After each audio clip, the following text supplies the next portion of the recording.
Last వీడియోలో PCOD గురించి important point చెప్పాను. దాని కంటిన్యూషనే ఈ వీడియో. మెయిన్‌గా పీసీఓడిలో వెయిట్ కంట్రోల్ కావాలి అంటే first thing crash dieting stop చేసేయాలి.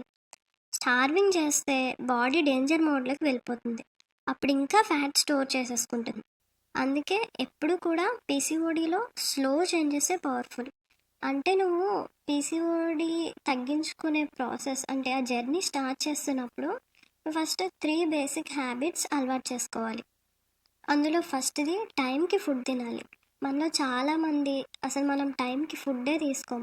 అంటే ఎయిదర్ మనం ఆఫీస్‌లో గానీ, లేదా ఏదైనా స్కూల్, కాలేజ్ ఇలాంటి ప్లేసెస్‌లో ఉంటే టైంకి తింటాం తప్పితే, ఇంట్లోనే ఉన్నప్పుడు అసలు టైంకి ఫుడ్డే తీసుకోం. సో, ఫస్ట్ టైంకి ఫుడ్ తీసుకోవాలి. అండ్ సెకండ్‌ది సింపుల్ వాకింగ్. అంటే పీసీఓడీలో కంపల్సరీ 40-50 మినిట్స్ డైలీ వాకింగ్ చేయాలి. సో, ఫస్ట్ డేనే నువ్వు 40-50 మినిట్స్ వాకింగ్ చేయలేవు కాబట్టి, ఫస్ట్ బేసిక్ హ్యాబిట్ కింద అట్లీస్ట్ 15-20 మినిట్స్ అయినా వాకింగ్ చేయాలి. So, and main last point ఏంటంటే ప్రాపర్ స్లీప్ ఉండాలి.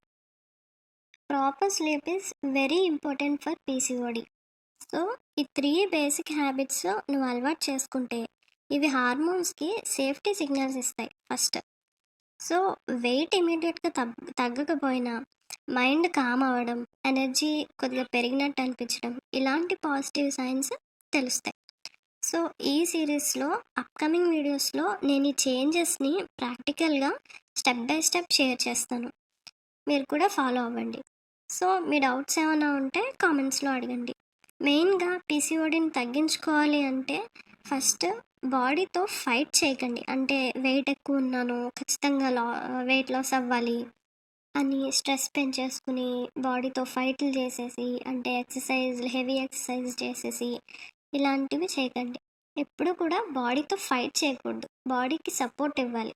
ఏదైనా సరే అప్పుడే చేంజ్ స్టార్ట్ అవుతుంది. And follow for next video.